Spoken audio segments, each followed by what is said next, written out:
Good morning বন্ধুরা। আজ সকাল সকাল ঘুম থেকে উঠে গেছি, কারণ মনটা আজকে খুব খুশি খুশি যাবো মার বাড়িতে। উঠেই দেখলাম ওয়েদারটা খুব সুন্দর, মানে বাইরে বৃষ্টি হয়েছিল ভোরের দিকে। তারপর দেখো বিছনা টিছনা গুছিয়ে ফ্রেশ হয়ে একটু ছাতুর শরবত নিয়ে বসেছি, ছাতুর শরবত খাচ্ছিলাম। খাওয়ার পর একেবারে রেডি হয়ে নেবো মার বাড়ি যাওয়ার জন্য।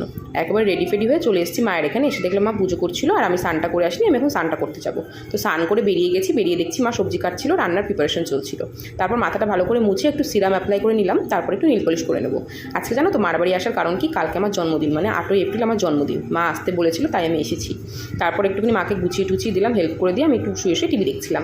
তারপর ভাবলাম একটু খেয়ে নিই, মা রান্না হয়ে গেছে। তো মা আজকে অনেক কিছু করেছিল, পাঁচমিশালি একটা তরকারি, মাছ আর সয়াবিন আলু দিয়ে একটু কষা কষার মতো করেছিল। তারপর দেখো খাওয়া দাওয়া কমপ্লিট করার পর আমি আমার ফেভারিট মুভিটা দেখছিলাম, হাম সাথ সাথে।